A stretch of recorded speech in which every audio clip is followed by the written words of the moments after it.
Hi there, it's Skyward Shield. Welcome to a new Football Talks. Week 4 is in the books, and I am joined by Bill. Say hello, Bill. Hey, hey, hey! Now, I might sound more enthusiastic than normal, and you'd be right. Since Sunday, even though two of the teams we're going to talk about lost, I have never felt this excited in my for two teams technically for both winning teams. I I'm don't think ever. right. I have not felt this giddy since the 2014 Spurs when they got another shot at revenge against. They had a shot to get revenge against LeBron, and they did it. I was Right. like, they're going to destroy LeBron. It's going to be like Revenge of the Sith, and it happened. But we'll get to them later. Let's talk about the losing teams, and this one is a lot to unwind. But personally, I think it's pretty straightforward. We're going to go to the throne of sleaze because, oh man, how is this happening? The Patriots are 2-2, and they could have been 1-3. Very easily, yes. And if that happened, that would have meant they had just as bad of a record as the Dolphins. Right. And and the New York Jets, who everyone was picking to be one of the worst teams in the division, would have been in first place. Which But the Bills would are have the been ones in first place at 3-1. yep.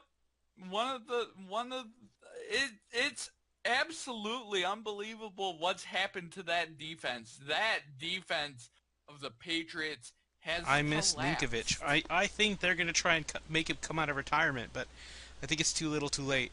They may have. Some people are saying trade Garoppolo for a defensive talent. No, don't you? They're not going to do it. Anyone who says that is a fucking idiot. Because if you're going to seriously say that A, Tom Brady is not doing good, and B, that you're going to get rid of your quarterback just to have another shot at one more ring, no. Because this is not. The Patriots are always about the long term, and even if this season ends in a dud, and if Tom Brady's still playing like this, they could always try again next year and reinvest in the defense. I would even look not just in the draft, but also free agency because linebacking and the front seven is absolutely atrocious.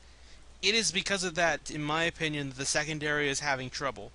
Because if there's no pass rush, that gives the whoever is playing at quarterback on the other side a lot of time to survey the field and not feel worried and get a good complete pass.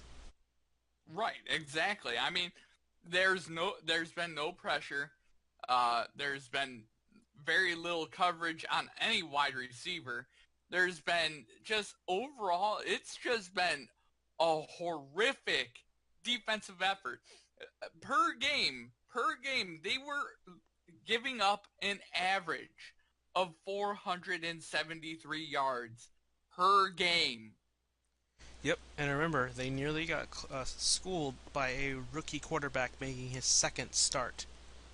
Right. I mean, that is a major issue, and it's not it's the the offensive line who's not like you said, not getting any pressure. It's the linebacking core without Dante Hightower the captain. It's Imagine falling if he apart. left. Imagine if he didn't sign with the Patriots. They might Yeah, even be worse.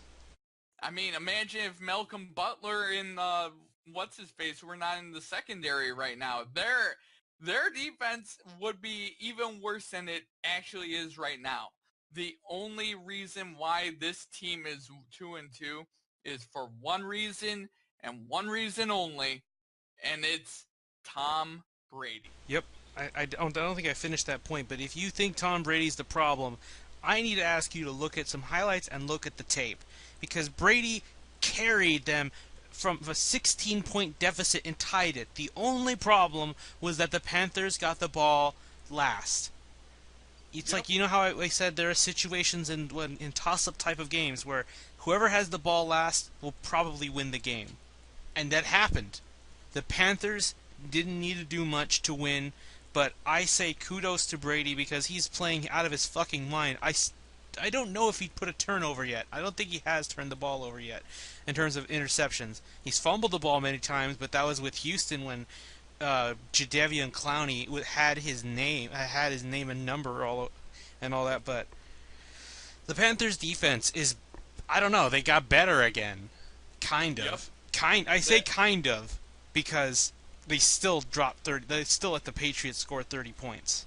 right. I mean, before that, the Panthers defense was the number one the number one defense in the And NFL. then the So Saints said hi, which I didn't expect. You called it, Bill, but I'm shocked. But now I think everyone is out of a 1 to 10 scale of how worried you should be with the Patriots. I'm at a 7. I don't know how you would rate it, Bill. I'm at about a 7 because I think to me it comes down to how they do in the long term at the second half of the year when it gets colder because that's when the games matter even more and I won't be surprised if they don't get a bye this time. Maybe it just I'm depends on the or AFC North. I'm not as worried, but the only reason why I'm not that worried for them during the season, and I'm at like a 5, is that schedule is still pretty weak, and they can still exploit that schedule. There's That a few schedule is games that are way tough, like the Broncos game yeah, in Mile High. That's a loss for me, if you ask me. And then the Raiders one, it all depends because when we get to the other things, Derek Carr had a Tony Romo moment, and I don't like it at all. I mean, it's bad. The Raiders are also in bad shape, so it looks like there is just one clear favorite team. I'll even right. say right now, assuming the Chiefs don't derp towards the end of the season, I think it's safe to say that they're going to be favorites. They're not going to be 16 and 0 by any means. In fact, I think they're going to lose pretty damn They're soon. they like I said, I'm pretty sure I said this last week, but they are now my Super Bowl team out of the AFC. The They New are my England Super Bowl team Patriots. too.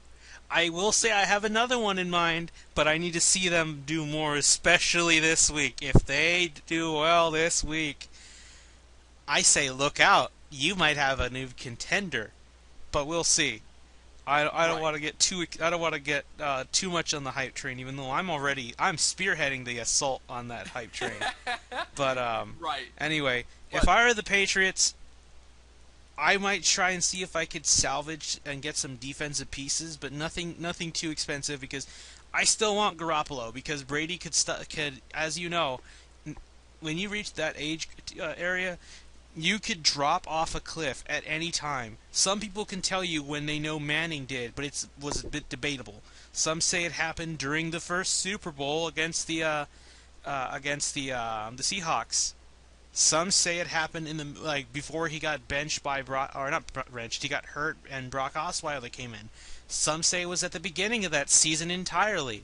I don't know. I think it's a debatable situation, but you know the general time frame of when it happened, and sometimes you see that absolute moment. We haven't seen it with Brady, but it can happen at any time. So that's why I don't think they want to get rid of Jimmy G because Jimmy G it is going to be essential to keeping the dynasty alive.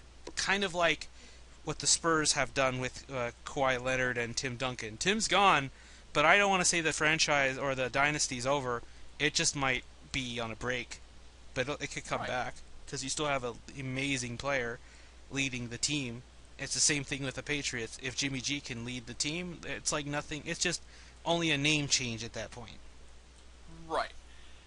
But It would be very foolhardy for the Patriots to trade Garoppolo for they're not any going to do it. They're defensive not piece. stupid. These They're these fans are, or these pundits who think they should are. Now, what they might use is draft picks. Draft picks to get uh, a player like Van Noy that was the Lions had given up on him. They're like, okay, we're done with this draft bust. Here you go. And we got a third round pick out of them. They got a player. They went to the Super Bowl and won. I mean, you never know. They might trade for a draft bust type player and try to turn him into a jewel. You know, like they did with Van Noy. They won a Super Bowl with Van Noy, but now look at Van Noy in the starting lineup without Hightower. Not very good. Hightower is You know, essential to the roster. I yeah. said he's the Jenga piece on defense many times, and He's still missed. I don't know where he is. I feel like, kind of like with Andrew Luck, I may have to start a search party trying to find where the hell they are. Right. But that's that. If you want to see what they're going to do, that might be something that they'll do in the future to shore up that roster. That's what they might need to do. They But absolutely need a they're not defensive lineman. trading Jimmy Garoppolo. That is a non-starter. They have to think about the future. They can't just say, "Oh well, Tom Brady's play until he's you know 10,000 years old and has a Rumpelstiltskin nap in between." You know, Anyway, let's move on to what was a very good game of the week. Surprise! I shouldn't have been a fucking coward. I should have went with my gut. The Rams pulled it off. They pulled the stops. Sure, they were getting manhandled in the first half. The Cowboys had their way. Dez Bryant looked like an elite wide receiver again, which I've been. I mean, I don't think he's a top 10 receiver. I believe Hopkins has that even better. And some people's like, "You're crazy, Josh." When we get to it later, I think you'll understand why I say it now. But I'm not saying this game was like someone like Dez's fault. No, but I'm just saying Dez was never as, how do I put it? I think he's overrated in terms of fans and how they praise him. But at the same time, he is not as trashy as pundits would say. It's a weird split between the fan base and the analyst base. he's the middle of the road basically, I wouldn't say he's and like on the Dalton scale of pure mediocrity. I don't think he's a mediocre no, receiver. I think he's he's good. he's good to excellent, but excellent to great is Julio Jones, Antonio Brown levels. Those are the great receivers of the NFL. The excellent receivers of the NFL, Dez, you could make the case for AJ Green in that category. A bunch of, yeah, I would say Hopkins would be in the excellent I category. think he He's can. not I in think the he is, but I don't want to say because that much because I know that people's like, oh, then why isn't he doing so great? Which I'm like, just wait, let the season play out, and you'll see what I mean. And the I the say in terms of greats his are. catching ability, he's in the X at the what's the word? What's the word I'm looking for? He's like an exceptional Yes, catcher I of say the in terms of football. catching ability and stretching his arms, he is, in my opinion, better than Beckham. But we're talking too much about the Texans game or Texans Right. player in the It's Cowboy section. But yeah, he made an the incredible catch too. He also missed one. He missed two, I think. But in my opinion, some of those balls were not his fault because some of them were too low. Another one was too high. Dak in the second half was getting pressured more often. The Rams did not give up, and some would say, "Oh, you scored nothing but field goals and one touchdown. That's not that good. That isn't a good offense." Yeah, it is. If you're constantly driving down the field, even if you don't go all the way all the time, but you're stopping the other team, which has had a lead over you, from scoring, you take what you get. You chip away at that damn lead. I mean, if I you want to mean, see an example of that, this game was kind of a snooze fest, but the Cardinals 49ers game is all field goals, but it didn't matter. They were still driving down the field. They were still putting up points. In a defensive struggle like that, you take whatever you get. yeah, and credit McVay and Wade Phillips for going into the halftime locker room, taking a deep breath, coming back out, and just stuffing the ball down Dallas's throat with Todd Gurley. Todd Gurley turned the Dallas defense into his own personal running, his own track. He was absolutely running up and down the field on the Cowboys defense, and they could do nothing to stop him. And that's been the issue is, you know, can the Dallas defense hold up against teams that can run the football or throw the football? And I'm gonna put it out there that they cannot. And when you have an issue with Dak starting to get pressured in the second half, and We then can say, Ezekiel, I think we could say something about the offensive line, but I need you to finish your point before I get to and that. and Ezekiel Elliott being stuffed behind the line, it's more a credit to the Rams being able to make the changes and then not allowing the Dallas Cowboys to do anything that they wanted. They wanted to run the football, they couldn't. Then they tried to make Dak win the game for them, which he's not able to do because he's not an accurate passer yet. And that is the major issue. Yeah. Um, there was also this is a credit I want to give to the Rams because, as you know, I'm not gonna say I'm a fan of the Rams as a team, like jump on the bandwagon. But I think as a fun team for a casual fan who doesn't really have an allegiance to watch, this team is absolutely one of the teams you should watch all the time, especially when you consider this week's game. I call that my very likely game of the week. That's not Sunday Night Football. Ooh. But Greg the Leg, Greg Zerline, 7 field goals. Remember what I said about the field goals? 7 in a row in a single game. That is a franchise record for the Rams. And geez, like I said, that's 21 points. That's the most a player has scored on their own, or one of the Right. most. Yeah. It's basically he scored or 3 touchdowns for them, not counting extra points. Right. I That's mean, that's impressive if you ask me. he he very much was a good kicker can be just as important to a game as a wide receiver, and everyone gives kickers guff for being small, They don't etc., play etc. real But football. I hear the sometimes the smallest players have the biggest impact. Greg Zerline had a major impact on that game. You know, if it wasn't for Zerline, you know, that team doesn't come back.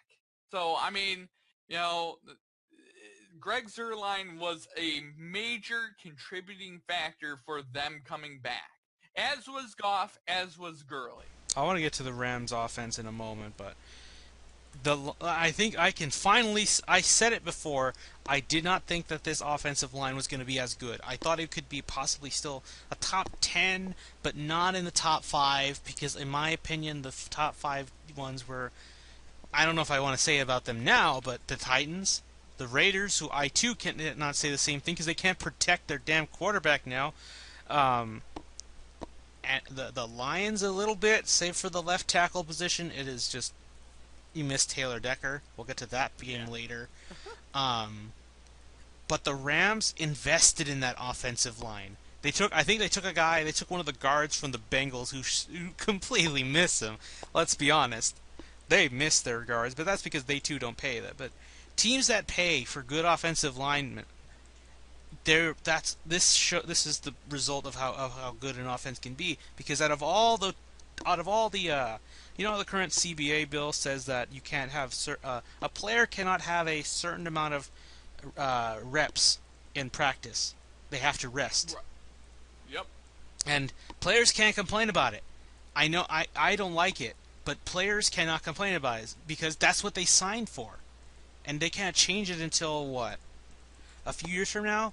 When's the CBA gonna get reviewed again, Bill? You mentioned it again because 20, what? 2019. Yeah, we have 2019. 2 more years to put it up. To me, in my opinion, I think that should be adjusted per position. Like, offensive linemen need so many reps right now because we're But shifting into a new era, not just for quarterbacks, which I'm going to get to that little theory of mine when we get to the Texans game. But offensive linemen, you're not going to see that many good ones because I don't know if you've noticed I want to say the meta. Meta is a term I'm going to be using a lot, which if you don't know, that's a game term. It's a pro gaming term, but anyway, the meta or how the game is played right now is shifting, and it's kind of been a sign of that from the college side. And these linemen, as a result, are not being as quality as much. So I think it was kind of foresight that some teams like the Rams, paid a lot more money for their tackles. It's like, and the Lions too, like what they did with T.J. Lang, because you might not have great linemen in the next few years. So take what you can, hoard them basically, because they're going to become very scarce soon, if they aren't already. And the other thing with the offensive line and just the CBA overall, the CBA is designed to basically protect the high-paid players. It's not designed to protect, the low-paid players because they don't care about the low-paid players. The high-paid players want the time off, the this and that, the other thing. Well, yeah, So because that they've way, already proven themselves. for one, if they get hurt, you have some young guy taking your job. Two, they don't want young guys developing to take their job. And three, you know, it, it's just they they claim it's player safety. If the only thing it is they're trying to protect the high-paying jobs in the NFL. That's how they make their cash. Free agency really is hurting the Cowboys, not just on defense, but on offense, because I said this offensive line is now overrated. I think it's been Now, overrated since towards the end last year, but it's just not good anymore. It's just not that good. They're getting pressure from everybody now. I mean, I know they compared to played the 3 years Broncos. ago. I gave that one a pass because that's Denver. Yeah. But the Rams were having trouble pressuring players for a couple weeks. I mean, they got their shit together, kind of, at the 49ers game, but now their defense is coming into form, and if that thing gels, well, looky what we have here. We have a Super Bowl contender. I'm not going to call them Super Bowl favorites just yet. I think they're playoff favorites, but they have this week to prove that they can do it. The Cowboys, however, have this week to prove that they are still a contender, because I am this close to calling them a pretender. In fact, I said that they are going to miss the playoffs. I thought the Giants were going to do it, but it looks like Philly is much better because they at least have a defense. Right. Because this defense gave up so much. Sure, you didn't give up touchdowns that much, but you still got them into the red zone. And that, you didn't turn the ball over there. If you did, you would have denied some points. But Josh, it's only 3 points. Sure, it's 3 points, but guess what? At that point, all the Cowboys would have had to do was try to go for a field goal to get ahead. Because it was, 35-30, the final score? Something like that. Because if you take away 3 points, guess what? They're 32-30. That means you need a field goal to win. But when you let them get that one of those field goals, then you needed a touchdown to win. Right. I would rather want to win or tie the game by just putting up a field goal than having to resort to a touchdown. That's very hard to do. Even when you saw the Patriots made the Falcons blow a 25-3 lead, they needed two-point conversions. If one of those went south, they wouldn't have won. They would not have won. The odds of them converting both of those were not very good either. Exactly. So, that's why I think, look, if the Cowboys cannot win, or at least show that they can contend with the Packers, who are in their building, they're fucked. They are, because if the Eagles win this next week, which, from what I saw, I think they are, that's a 2-game lead. Yes, oh yeah, I think they're going to win this week. Oh boy. Yeah. Basically, it's going to be very bad if the Cowboys let the Eagles get a 2-game lead. Sure, to be fair, you haven't played them for the 2 games yet. So if you beat them like that, assuming everything else goes peachy keen for both teams, save for those 2 games, you beat them both, you're in instead. But again, you don't want to be in a situation where I need the Eagles to lose a couple games because I'm behind them. Because a wild card spot may or may not be hard to come by. Because, sure, you see teams like the Vikings already coming out of that hope, and maybe the Panthers and maybe the Falcons, but at the same time, they all might still be good. We don't know, because some of them are still in the questioning stage. But yeah. Right. Anyway, closing notes for me for the Cowboys. I said their defense was going to be a liability. The players, in terms of their talent, I think they'll get better with time. But I still like hearing this debate now. It's been sporadic, but I think the more the Cowboys lose, you're going to see this side where people are going to be debating, should the Cowboys have taken Jalen Ramsey? I say yes. I know why they wanted Zeke, but I wanted Ramsey because he was considered to be a premier shut down corner that you haven't seen since, say, Deion Sanders, since prime time. Yeah. I mean, and to be fair, he has started turning into that. So, you Yes, know, and that's because he has help from AJ Boye. But oh yeah. so that's why I'm saying I wish they picked him. If I were in charge of that draft, I would not have given Jerry that one pick. He said I just wanted one pick in that whole draft, and it was Elliott. No, because Elliott's not doing so well. To top that off, he might he might miss some games. He might miss this next one. I don't know, because the NFL is so so wishy-washy with this shit. I don't know what to expect from Elliott, and plus, I don't think he's playing like he's motivated. I'm starting to believe a little bit about what people are saying about him. He does not look like he's playing like he wants to win. He's just going through the motions, as I might say. I want to He's be there to proven get wrong. paid. I really want to be proven wrong because this is a defense against the Packers. You can easily get better. You could fix yourself with this with a win against the Packers. But it's all at this point. It's on him because Alfred Morris looked much better than Elliott, and I would I will take whoever looks better and whoever wants to play at this point, because even if you look on the other side, Todd Gurley has looked back into his peak form. He looks like how he looked back when he was a rookie. And the only reason he did well as a rookie was because nobody understood how to plan for him. Last year, they knew how to plan for him, and Jeff Fisher doesn't know how to plan an offense. Right. Sean McVay is already going to be my coach of the year at this rate, and I won't be ashamed of that because, god damn, there are players in that roster older than him, and he is such a good leader for someone his age. Yeah. Definitely. Definitely. Yeah, so there's that. Now we can move on from the losing teams because even though I was brought down by those, at least for the Cowboys, I knew that was possible. But the Cowboys need to learn how to close because they can't rely on the offense forever.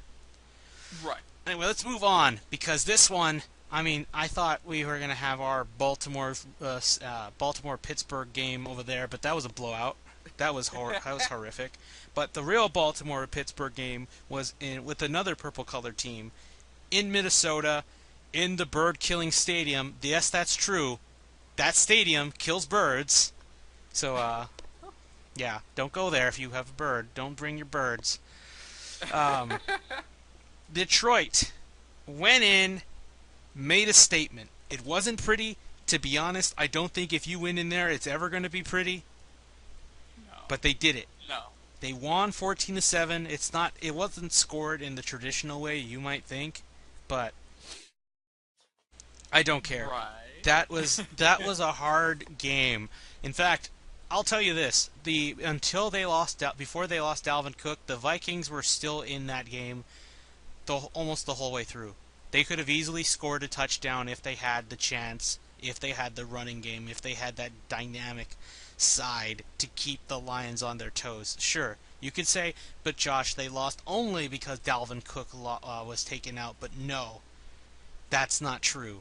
The defense, I mean, to be fair, that fumble came because he was in a lot of pain. You saw when, before the ball came out, if you see that part where he he tears his ACL, which it looked ugly.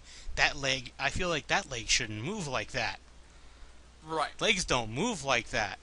And it's a shame because this kid looked like like a rookie of the year candidate, but now it looks like Kareem Hunt's gonna literally run away with that. But but as you know, Bill, quarterbacks, if they look good, they take the award.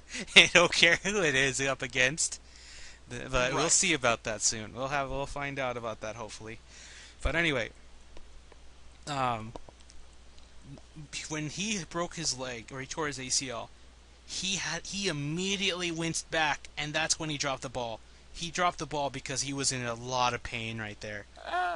I know I they were kind of knocking it off, but I think right there he was uh, so vulnerable because of that instant pain. well, yeah, he was vulnerable, but where the Lions helmet was going, I right know. towards his hands, I think that was going to happen anyway because of the way he was going to get tackled.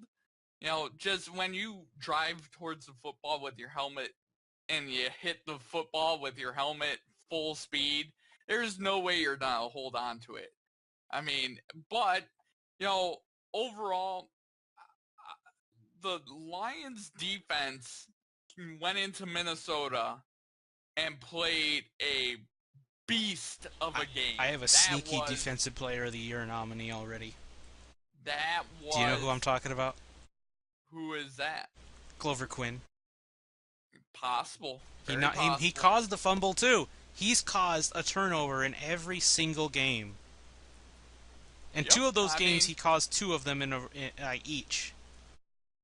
and but no one gives the Lions defense any credit, even though they stood toe to toe with one of the three best defenses in the NFL. I would say this game showed you the two of the three best defenses in the NFL, and that was Detroit and Minnesota. Minnesota and Detroit had They're the best defenses in the NFC right now. a defensive bloodbath I, of a game. I'll tell you this. I still think the Vikings defense is a little better. I mean, how the Lions scored was not pretty. They were Right. never pretty. But It at the was same time, I know you might think the Lions are better, but I just you know how hard it was for the Lions to get a big play from the passing game. I think I only got one or two. Like there was that one time Marvin Jones was able to break free from Xavier Rhodes, but after that, he was kind of shut down before that and a little bit after. So it was in a pretty game to watch. I mean, legitimately, both teams couldn't move the football at least there was a anywhere. touchdown, unlike a certain other game which I want to mention.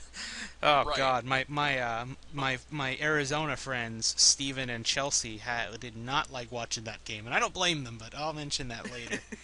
Um, but at the same time, Amir Abdullah is coming into form, and it's not pretty still. Even that, this game, nothing was beautiful about it. There are maybe two cool things like the Marvin Jones torching Xavier Rhodes one time catch, but other than that, Stafford got harassed. Case Keenum had trouble. There was a guy there for the Lions, so I gave him a game ball. I think it was like Zettel. Yeah, Anthony Zebel. He looked good. Two sacks. I think he for. Yeah, I think he was the one that forced the Dalvin Cook fumble, if I'm not mistaken. No idea. I'd have to But check. I have to check, but I gave him a game. I say I give him a game ball because that dude played great. Where a game where Ziggy Ansah wasn't able to do much, like he was kind of quiet. He got pressures, but he didn't knock the quarterback down. It was like that's the good thing when you have a good talent pass rusher. It makes the opportunities for the younger players, or no one's call them weaker, but the ones who would have harder odds getting a chance to break through the average offensive lineman have a chance, especially if that good player demands double coverage. right. Like you'll see what I mean when we get to the next game. You saw it for two. You've been seeing it for like 3 weeks with the Texans, whereas you see J.J. Watt, who hasn't has a sack yet, but he demands so much lineman. It makes way for Clowney. It makes way for even rookie linebackers, including an undrafted one who, oh man, he gets a game ball for me too. I'll mention him later. But when you have good pass rushers, you'll make other ones better. That's what I'm trying to say. If you could just Oh yeah. have one, like you see what half the reason the Denver Broncos look good again is because Von Miller's back into his peak form. Um, and in doing so, it makes room for other younger players to have a shot at it.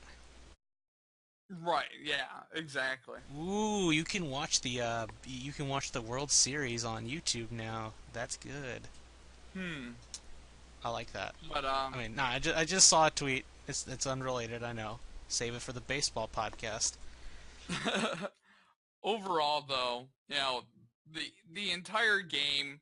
It shouldn't have. It should have been a 17-7 game, but Prater missed the field It goal. wasn't. It wasn't Uh, easy. Anyway, that wasn't easy.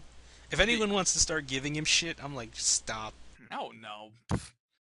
But I mean, overall, the Lions were running on that defense. That defense was a damn good defense, and they still ran the football on that defense, which tells me one thing is that the Lions' running game is on its way.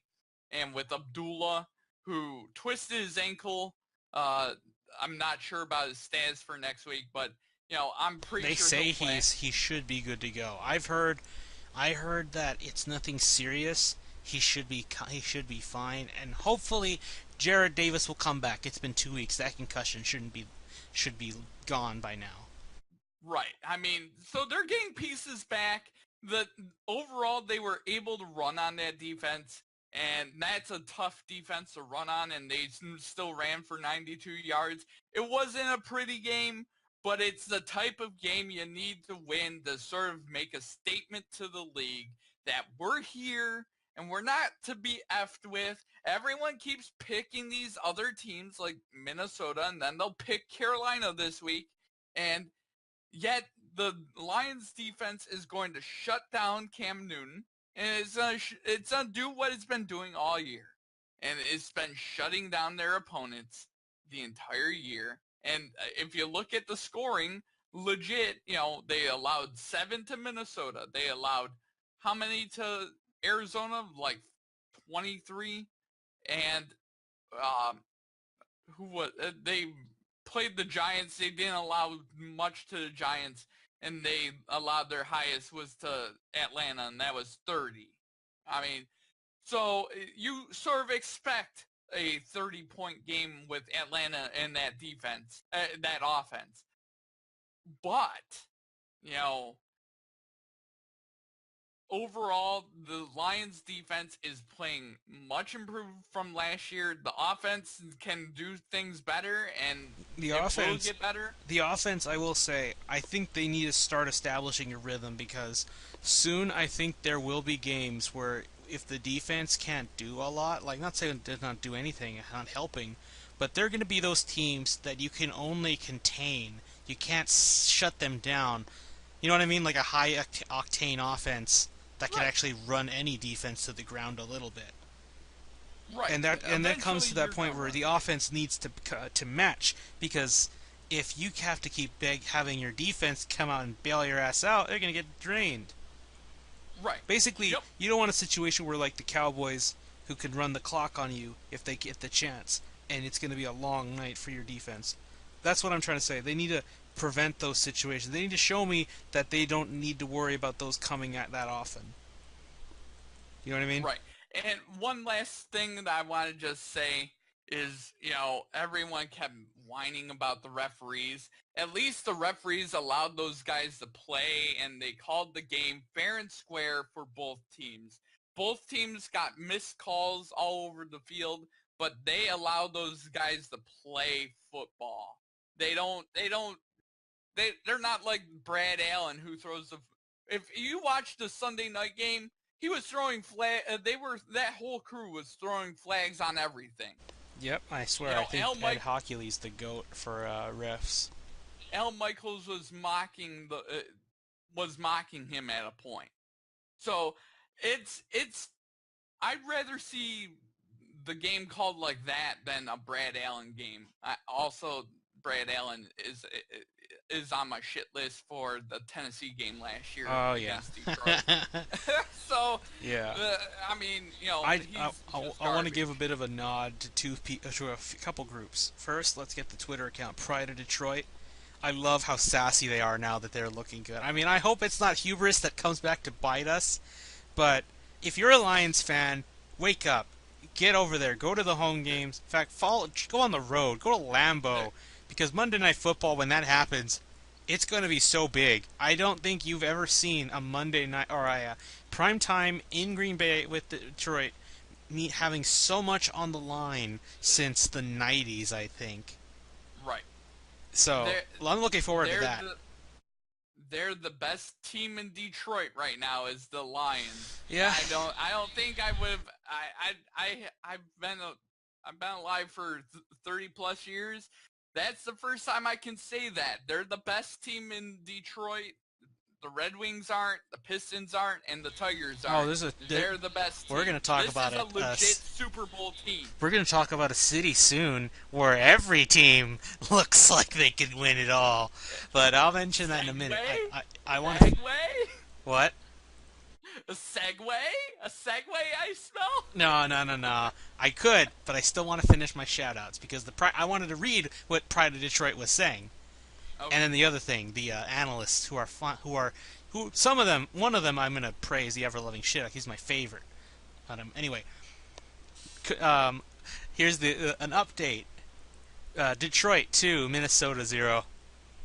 This is in their building because condolences to the Vikings, who are now guaranteed to finish at or below 500 because the Lions can't beat good teams on the road.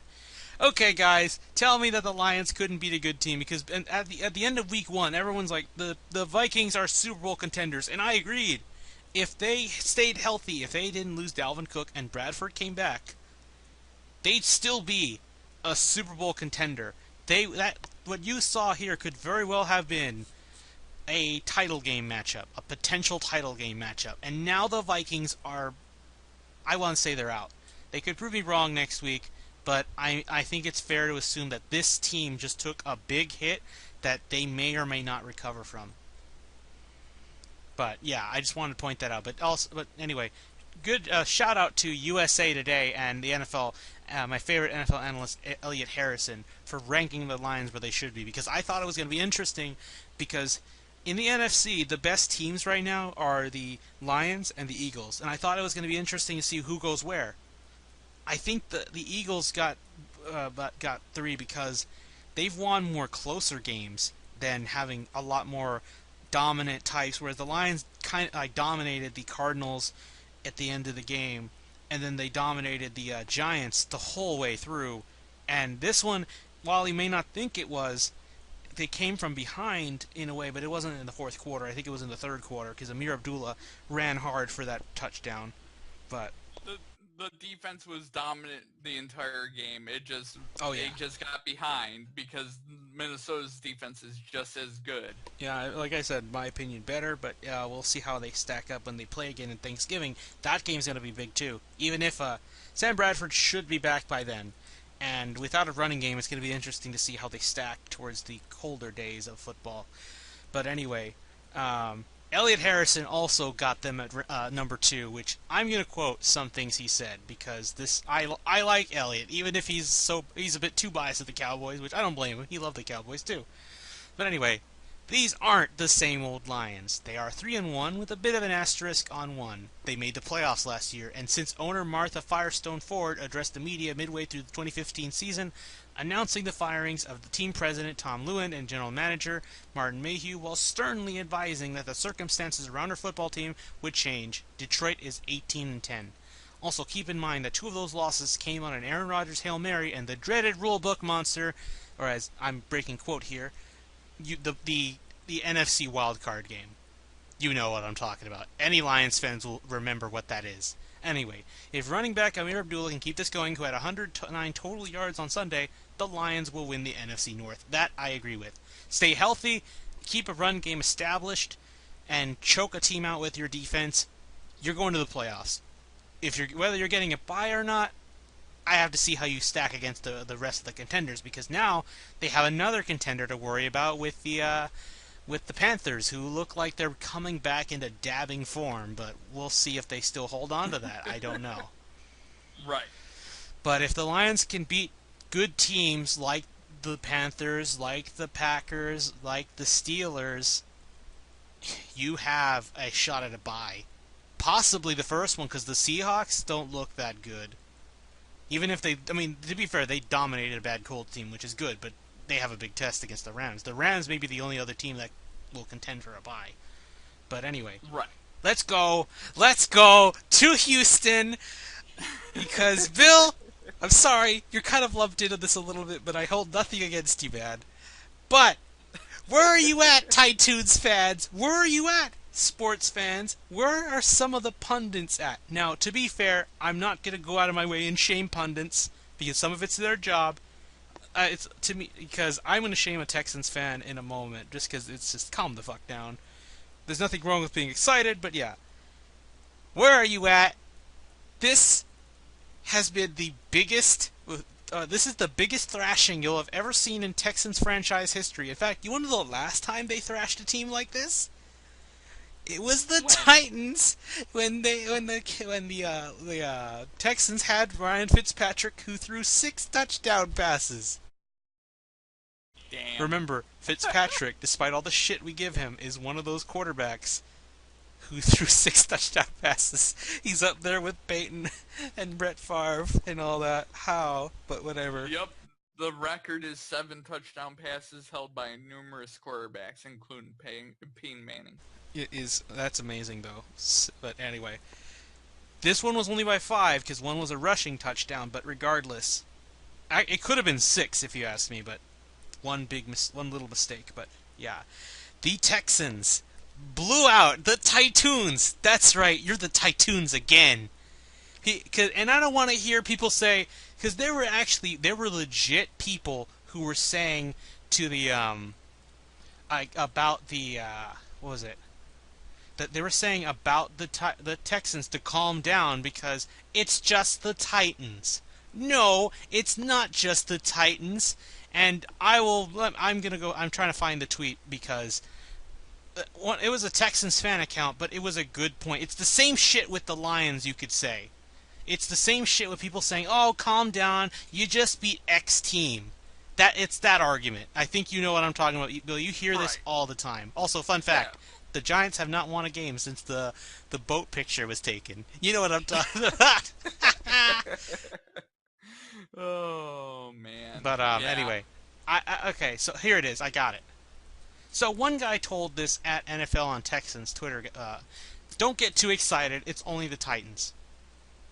It's only the Titans, but they were 2-1 going into today's game with everybody outside of Texans fans predicting them to win the division. To be fair, I did predict them to win the division. But that was because I didn't know when Deshaun Watson would start. If I had to tell you when he was, I actually looked over just to make sure somebody won't try to call me out. I rewatched our podcast making the bold predictions of the schedule predictions. I predicted Deshaun Watson was going to start after the Seahawks game, who, by the way, I'm not afraid of no Seahawks anymore, even if they dominated the Colts. I'm confident we can handle them. But we'll see. Oh, yeah. Anyway, it's the same shit we mentioned with Detroit. How it's like, oh, calm down, Detroit fans. You just beat this team, that's all. Not a big deal. No, over 60% of fans picked the Titans to win. It's not that big of, it's not a blowout margin by any means, but it wasn't a too close like you could have had a 5% margin of error and it could have gone the other way. No, it wasn't anything like that. Right. I mean, everyone going into that game, including myself, thought the Titans defense would play the Houston Texans close. What did I say, though, about their defense? The Titans defense? Can't remember. I'll tell you, Bill. But, I'll tell you, but finish your point, man. Finish it. But, the Titans came out into that game, and for the first little bit, they were getting blown out, but it was a close game, 24-14. And then halftime hit, and the Texans just erased the existence of Tennessee. I'm going to use the same term I've used many times. Send them to the Shadow Realm, because they are nowhere to be found. This team's... I think they went missing. I think I have to call a search party to find the Titans, because I couldn't find any defense for that whole game. Because we haven't even gotten to the main star. I'm saving him for last, but... Oh, man. Marcus Mariota threw 2 interceptions, so don't tell me, oh, the Titans only lost because Mariota was gone. Because to be fair, he scored both touchdowns himself. Yeah, in fact, had to run for his life. He had to run for his life, and he scored the 2 touchdowns. The second one was the one where he probably tweaked his hamstring, and he might miss games. So now, the Texans can run away with the division, because while the Jaguars have a good defense, They're derping around and losing to the Jets. Ha! Where are you at, Saxonville? Where are you at? I'm going to keep saying that every time they lose. Where are you at, Saxonville? You're not here. But Josh, I hear you say, they destroyed you. Sure, that's fair, but they don't look like they're in any shape to win a division. In fact, if you can't even beat the Jets, I'm not even sure if you're going to beat the Browns, which I think you are. I'm going to pick you to win, but I wouldn't be surprised if you find a way to derp around that too. Oh, jeez. But anyway, let's get into the okay. So Mariota threw 2 interceptions, both to Andre Howell. This guy got paid $15 million for the next 3 years. I think he's kicking himself because he's like, man, I should have waited. Because if I ask for a contract extension after today, I might be getting paid like a top safety. He does not, in paper, he does not look like a top safety, like not like a Bobby Wagner. But I think he's going to make a name for himself now. He's going to. Why did I say Bobby Wagner? I mean Earl Thomas. Cam Chancellor. Yeah, Cam Chancellor, Earl Thomas. He's going to be one of those household names because, to be honest, I'll tell you this. In my opinion, I thought the Seahawks were kind of a name. The defense was a whole name brand just because it all clicked so well together. But some of these players, we're seeing a situation with Houston as well, where they're all clicking to make that where if you separated them and put them on other teams, they're not going to do as well.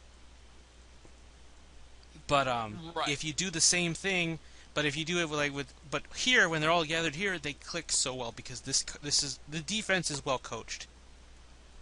But anyway, yes. the defense had their way. Even when Matt Castle came out, to be honest, I thought the Titans were throwing the game away. I did not hear about because even the NFL the commentators were sidelined by this. Like, what? Like Mariota's out? He's missing? Like he went to the locker room? Because literally when they came on, it's like, hey guys, we just found out Mariota's in the locker room, and now Matt Castle's coming out. And guess what? First play throws an interception. Second one throws it to Dylan Cole, a undrafted free agent who's been getting sacks, and he got a pick six. Yikes! That was beautiful. I like seeing this with I don't know how, but the Texans not only draft well, they know the right players to sign. Right. Yeah. I agree. It's pretty good. I'm starting to like it because the defense didn't have to do much, even if they were turning the ball over. They were playing like they were back when they were that year. I think it was the year when they had Fitzpatrick in the lineup. They had the most turnovers. They had I think 30 turnovers that year. Something like that. I'm like, crazy. if the defense can get into that form, look out. I smell a sneaky Super Bowl contender.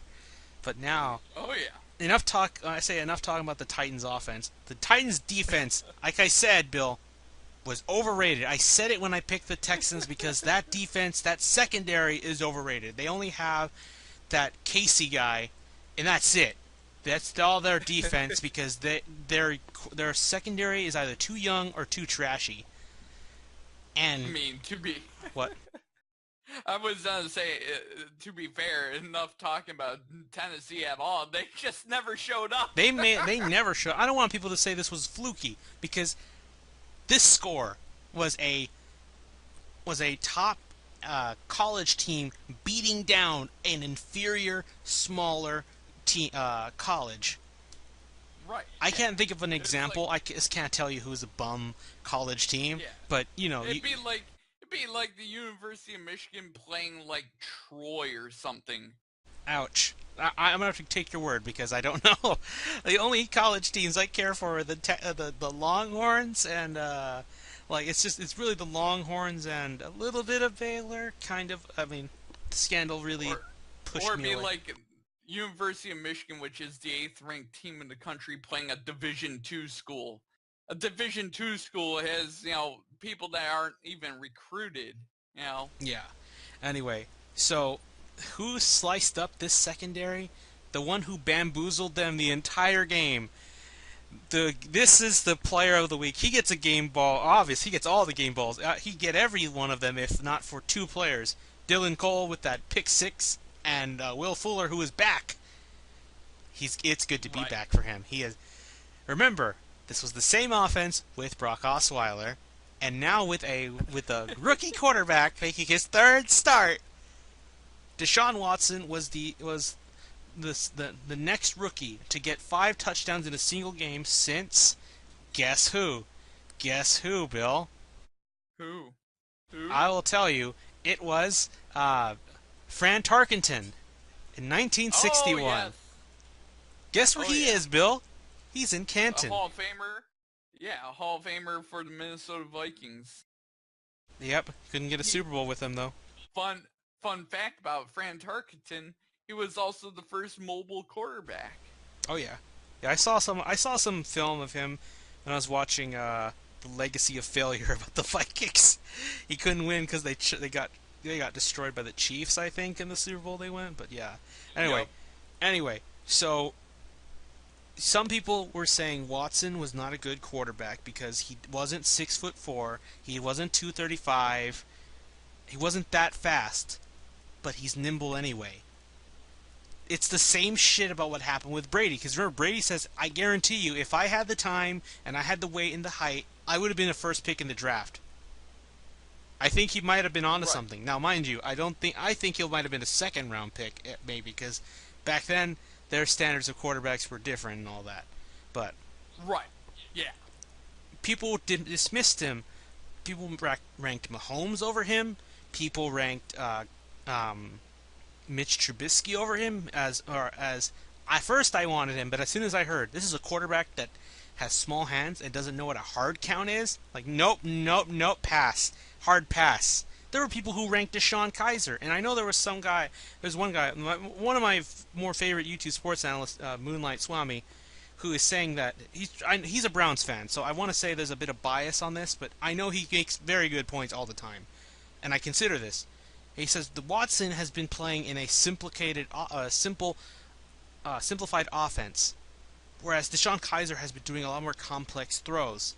Which I'm thinking, sure, that's a fair argument, but here's the first question: this is a second round pick, and you're making him do complex plays as a rookie, and you're doing it with a bad supporting cast. Why are you not making things simple for him? Why are you not doing that? He needs to ease in because if you declare him a bust and he goes to a team that's more quarterback friendly, well, congrats, Cleveland. You just choked on it again. You dropped the ball again. All these first round picks won't mean shit if you're not going to help your quarterback. You should have. They need help on offense. I understand they were building a great defense because Myles Garrett, when he comes back, he should be good. I want to believe he's good. Seeing him with the Aggies, I thought this guy should be game changing. Right. But maybe he should have asked to be traded to Dallas. But whatever. Anyway, so Watson was dicing this defense. He did not get a lot of accurate throws when he threw farther than 30 yards, but there were some long ones that he made perfect. There were lasers. The first throw he made to Bruce Ellington was amazing, and I still think you have this trio of Hopkins, who's still the most targeted wide receiver, got a touchdown too in double coverage. Right. Will Fuller, who came back, got 2 touchdowns. Both of them were not easy with his speed. And here's the thing, the secondary had to keep an eye on Will Fuller because they're in a tough situation where you let Hopkins be alone. He was schooling an old cornerback all by himself. And Right. if you let at the same time you cover him too much, you can let Will Fuller run away and he'll catch it. If he catches that touchdown, it's game. It's unsay it was already game over, but it would have been game over for that drive because that's another touchdown pass. In fact, there was one play where they got sent to the one because the guy could not actually really catch up to Fuller, so he had to do pass interference. Nice job, jackass. But yeah, that's Right. how that with Will Fuller now, who people wanted to declare him a bust. It's the same shit of what people said with Jadeveon Clowney. Remember when he got hurt? It's like, and the second year he came back, he does not look that good. Maybe he was a bust. Maybe they should have got Teddy Bridgewater or Blake Bortles. Yeah, where are you guys at now saying should have got Blake Bortles over Jadeveon Clowney? Don't get me wrong. Brock Osweiler was a mistake, and I'm not going to defend the organization for that. But by God, as things stand now, I am, as a Texans fan, as a Houston sports fan, you have to be excited for all 3 teams because for once, You have the Rockets with CP3, even though I don't believe they're going to do it. I think they're going to still get knocked out by the Spurs because defense is better over offense, if you ask me. Right. The Astros are an offensive slaughterhouse that kills everything that gets in their way. So unless they play the Cleveland Indians and they can actually contain them, or the LA Dodgers, who I'm not afraid of anymore, or the Cubs, they're gonna put up 10 runs on your ass every game and bye. Right. And now you have the Texans, who they've had a great defense all for a long time. Right. Whitney Merciless, great. Clowney is amazing. He got a fumble. He got a sack. It's amazing to see that. People are saying Watt hasn't got a sack, so he's not good. No, he is getting pass rush. He's demanding double coverage too. Even while he's playing through a broken finger, he's not 100%. I don't know if you've noticed, with severe injuries like that, when they come back on the field, it's almost like a toss-up chance of whether A, they'll be back in that form that they always were, and like nothing's changed basically. They're just continuing business like it was in the past, or B, they're going to be quiet. They're going to still do something, but they're not going to do much, and it's practically going to be until next season where they're back. If that makes sense. Right. Basically, Clowney was the perfect example because he got hurt his first year. Second year was okay, but he started to warm up just a little bit. But then last year, he woke up when Watt was gone, and Clowney was just massacring offensive linemen. He would juke past them or just throw them to the ground practically with just one hand, and eating quarterbacks. And my personal favorite thing that he does is commit tackle for loss. Derrick Henry and DeMarco Murray were contained by Clowney, and more importantly, contained by rookies in Zach Cunningham, Dylan Cole. I don't know how, Bill. I'm talking more about the defense more than the offense, because what hasn't been said about Watson today? Right. And here's the funny thing. I normally hate these guys. I hate Skip Bayless. You don't like him either, Bill. I'm certain you don't. I know there are a lot of athletes with beef with him, and I don't like him either. So out of curiosity, it's like everyone's going to talk about Watson. I know that. You can't ignore 5 touchdowns from a single quarterback. That's a rookie. Right. Skip Bayless is a moron. But him and Shannon were in agreement. There was no arguing. There was no, stop, you're wrong because X reasoning. They were agreeing. They were just having like a normal conversation about, with this, they're going to run away with the division. Because do you trust Blake Bortles? No. Nope. Do you trust Matt Castle? No. I don't even know when Andrew Luck is coming back. Now, let me tell you right now, I don't hate Brissett as a quarterback. I think he will be good if you put him on a solid roster with some help. Sure, there's T.Y. Hilton, but that's it. You don't have anything else. T.Y. Hilton can't do shit on his own. That game was close most of the way through. Yeah, and then the second half happened, and the Seahawks just basically took a shit from the sky all over the Colts. Basically, It's the worst thing that could happen when you're walking outside and the birds shit on your face. Yikes! I know it's horrible. I shouldn't bring that up, but yeah. They dropped the bird bomb basically. Right. But anyway, so going to that, here's the other thing: the offensive line's playing a little better. It's not good in my opinion. They still hit Watson. They still had to make him run, but the running game was good. Have you seen Lamar Miller look so good? Not recently. Yeah, because remember, because like last year he was the only running back and he had to work like a bell cow. But now you have Foreman, you have Alfred Blue, Tyler Irvin's out for the year. He tore his patella tendon, which that was our punt returner. So I think Will Fuller might have that spot again. But anyway, right. Here's to put it one. Deontay Foreman, though. Deontay Foreman's gonna be a beast. I like him. I like him. I love me some Longhorn players. And you know what? I know it won't happen, but I kind of hope the Texans draft his brother, who's a wide receiver. Let's have them both. You never know. Yep, never know. But Here's to put it in perspective. Watson had 25 completions for 307 total yards and the 5 touchdowns. For a while, he had a perfect passer rating. The only thing that stained it, prevented it, was the interception in the second half. To be fair, there was one mistake I will give him shit for. There was a situation where, okay, there was this trend I've noticed that they were bamboozling the defense all day. For example, let's say we're gonna have a run play that goes to the right side of their right side of the field, but it looks like, oh, I'm gonna give it to Lamar Miller. Psych, I go left. Or I'm gonna give it to Lamar Miller, make it look like I'm going right. Then I give it to somebody else. I forget who it was, like Bruce Ellington in the back. Nope. And then I throw it to the left, and there's a wide open player.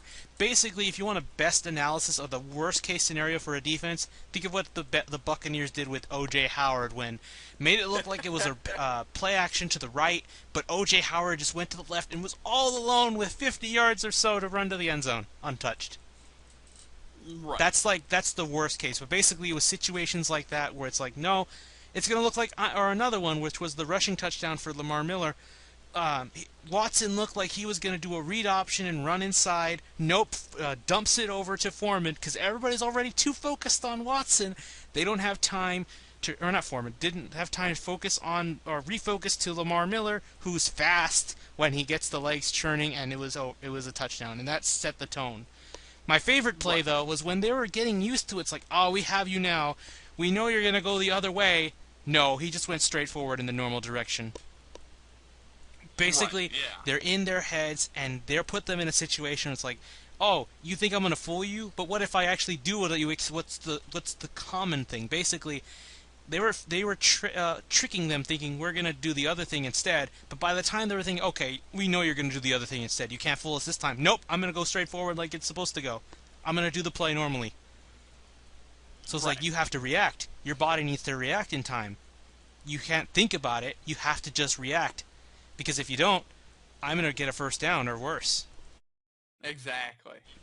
It was so good to see that, because if that's how they play, move over Russell Wilson. We have a new mobile quarterback who can fool the defense, and the best part is you don't need to have beast mode or feast mode in their case because of Eddie Lacy.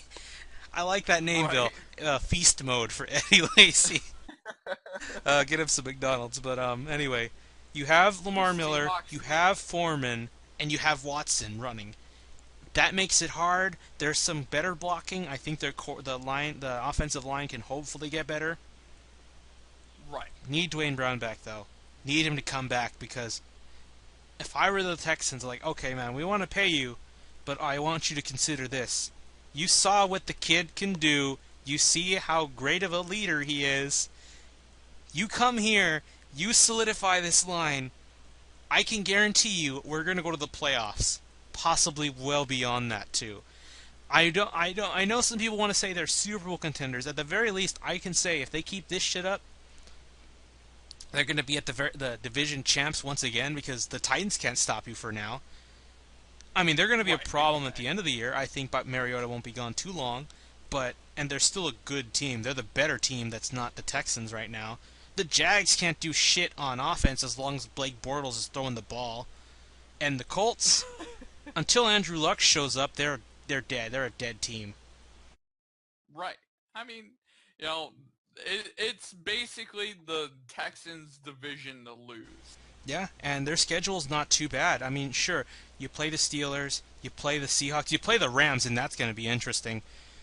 But you beat teams like those, and the Chiefs this week, you can be a Super Bowl contender. And to be honest, this might be their only chance, because the core, I think that the core is going to start to get a little older, especially the secondary. Unless you revamp the entire secondary, save for Kevin Johnson, you might have to start thinking about reinvesting in that, because after that, you might have a situation like New England where the secondary is being picked apart.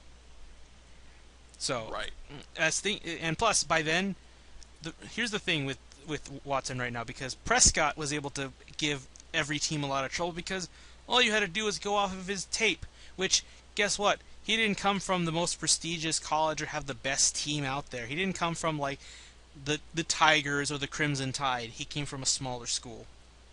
So, how Right. can that tape is not going to be definitive? And Watson's smart to realize that there's actually a point that one of those two brought up, Bayless and Sharp, that was it them or was another show maybe. Anyway, so Watson used to do track when he was in high school, but when he went to college, he told other people that he doesn't want to run. He doesn't want to run. He wants to learn how to be a pocket passer more. I mean, sure, you can Uh, run, but basically he didn't want to be the one that the quarterback that's pure mobility and that's it. Because as you're seeing with exactly. someone like Cam and Russell Wilson years ago, that is only going to work when you're really young. And once you get past a certain age, you can't do that anymore. You can't rely on Right. that anymore. So basically, Look I at expect, Aaron Rodgers. yeah, even Aaron Rodgers will start to hit that stride, that he'll fall off that cliff later. But Yeah, he's not he's dependent on already it. fallen off the Yeah, cliff. he doesn't do it every play like say Russell Wilson or Cam. I think that's why they were Right. doing it to Cam, trying to restrict him. But you gotta let him do it until his body can't do it anymore. Anyway, I like that because it shows Watson wants to learn how to be better on the pieces that matter. Because spoiler alert, your plays that you did in high school and most of college are not going to work in the NFL.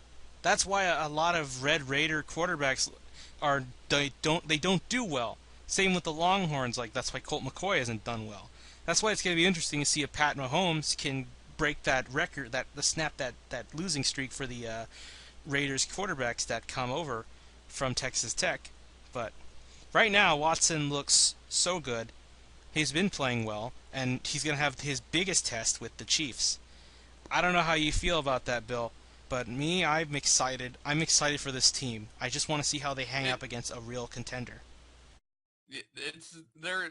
they got a real test this week, and it'll be interesting to see. I know I'm done. Definitely watch it with uh with eyes wide open because this could be an AFC title game very easily. Yep, and if I'm the Texans, I definitely want to win this one because if it does come down to a tiebreaker, you don't want to go to Arrowhead. I don't care who you are. You don't want to go to Arrowhead. Forget the clink. The clink is no longer as bad as Arrowhead. But anyway, yeah, there's so much I could just keep saying about this one, but I like how Watson is the most mature, even though people said, if in terms of talent, Mahomes is better, Trubisky's better, and even Kaiser's better. I say no. Well, not that they're wrong there. They have points. They're good points, but I want a quarterback who cares about the game, who's not a party hard guy like Manziel was.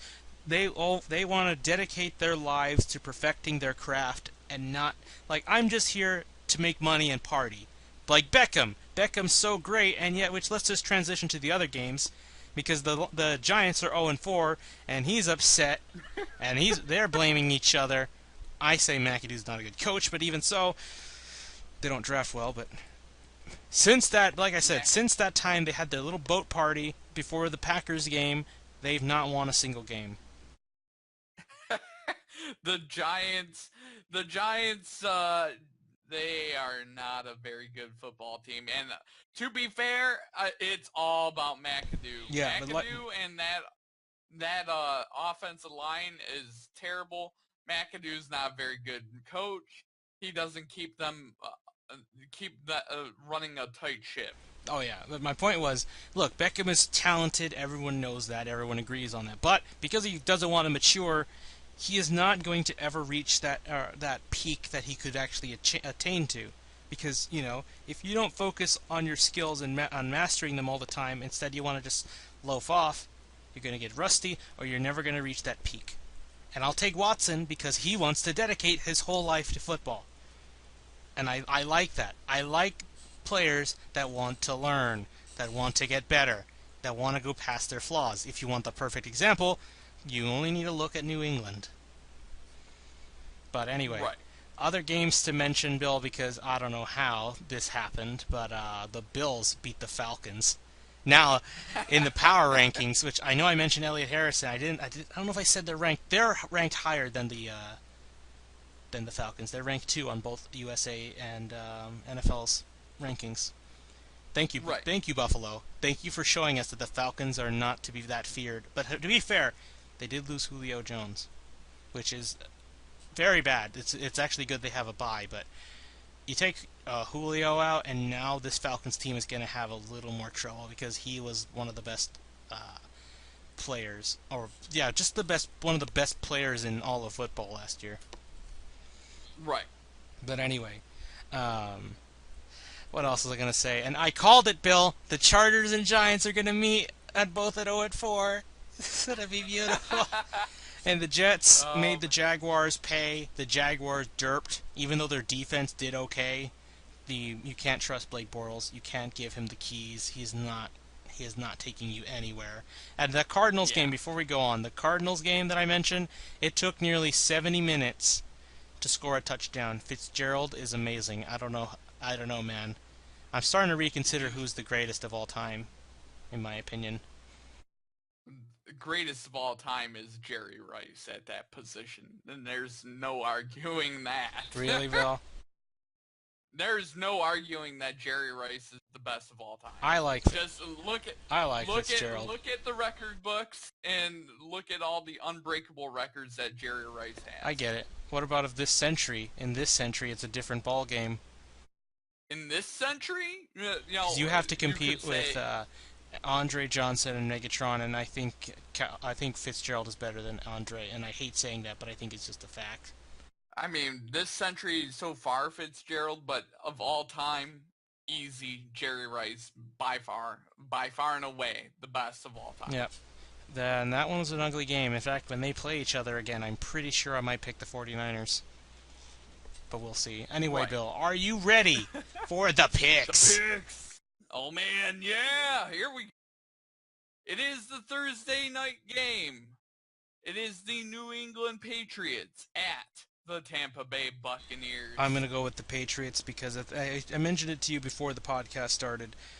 The While they both not don't have good defenses, Jameis Winston has been still. I thought he would get over this, but he's still throwing a lot of picks. I know he's been playing good defenses, but I feel like he's just making those mistakes when they could be avoided. Yep. This is going to be a shootout. I've been waffling on this, but I've got New England barely beating the Buccaneers. They're going to get the ball last. It's going to be a shootout, 42-38 style. Wow, that sounds fun. Sunday games. The New York Jets at the Cleveland Browns. I don't trust you anymore, Cleveland. I'm going to go with the Jets because they look a lot better than you have ever done in many years, and that's sad. I also have the Jets. They've been looking somewhat decent, They're going to compared to derp the their way Browns, out of who the have scam not. for Sam. Get a good franchise QB. I like how they're Yep. looking, but they still need to tank so they can get Sam Darnold. I mean, next up, the Carolina Panthers at the Detroit Lions. All right, if people still want to insist that the Lions aren't for real, here's a winning team. You beat the Panthers, you go on. I trust the Lions. I trust that they're going to get healthy and do well on offense in this one. I'm taking Detroit because that defense is still looking mighty vulnerable. I've got the Lions. Both sides of the ball, they're one of the most complete teams in the NFC, and that's who I got. Next up, the San Francisco 49ers at the Indianapolis Colts. Oh man, this one's a toss-up, Bill. I don't think they say Andrew Luck's back on the field, but there's no way they're going to shove him out there because he needs time to get used to this. I'm going to take the 49ers on the road. I don't know how, but that defense is playing so much better, and they've been keeping games close against some good teams. I don't know. I feel like that their defense is going to will this one and take it away from Brissett. So I'm going to go with San Fran. And I've got the Indianapolis Colts.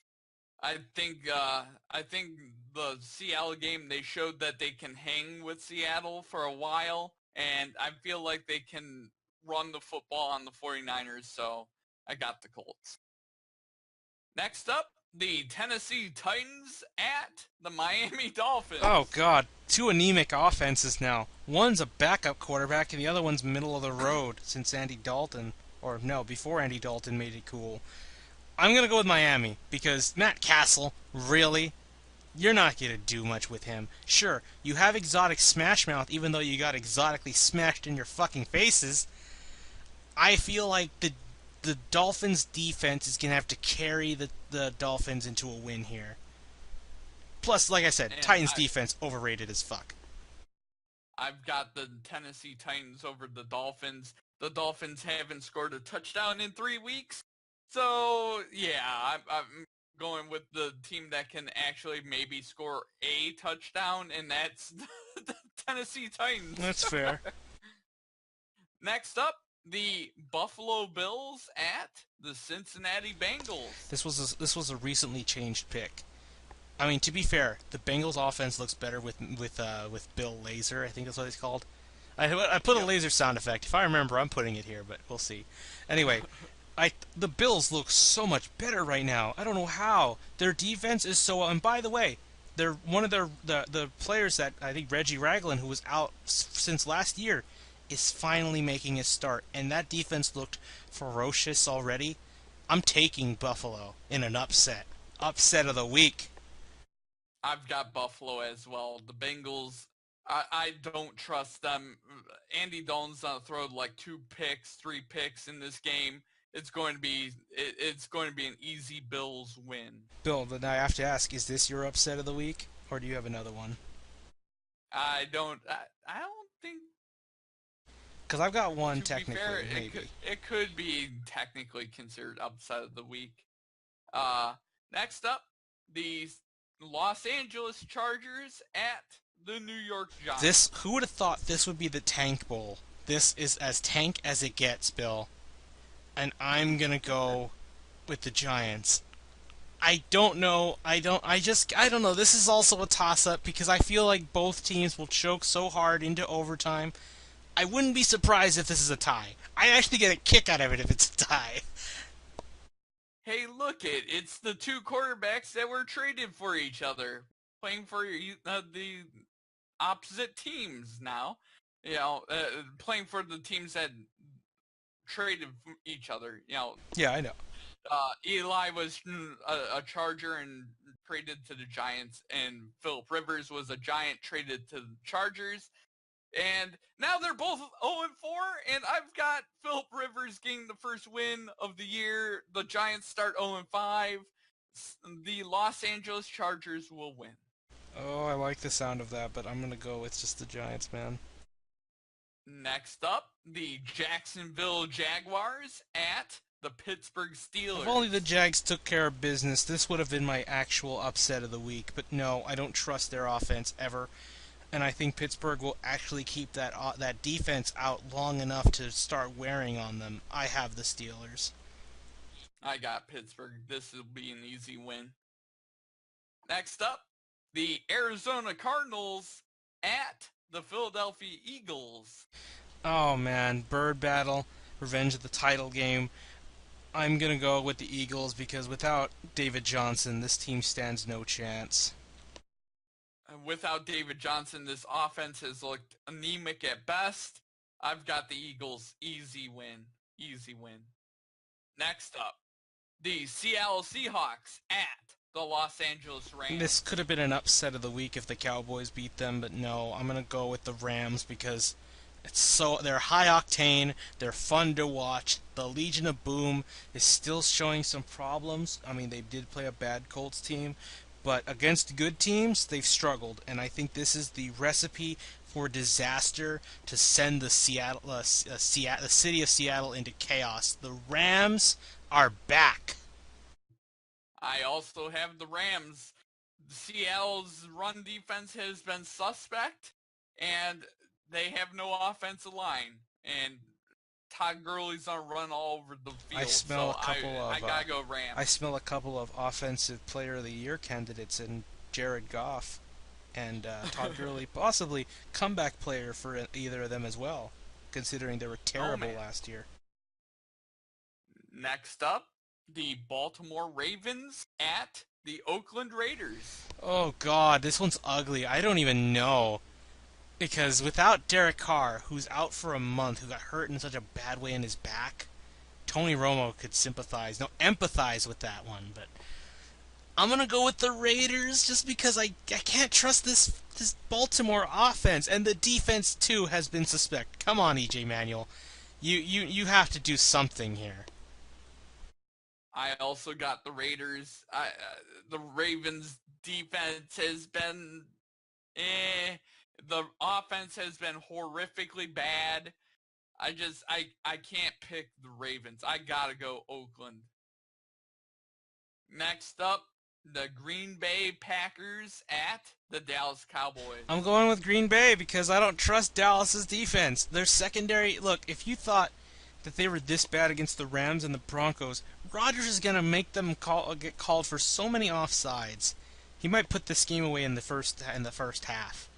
I could smell a blowout happening, but if they want a chance, they have to do the same shit they were doing like those other years ago. Run the ball, but if Ezekiel Elliott gets stuffed on the first play, you know it's over.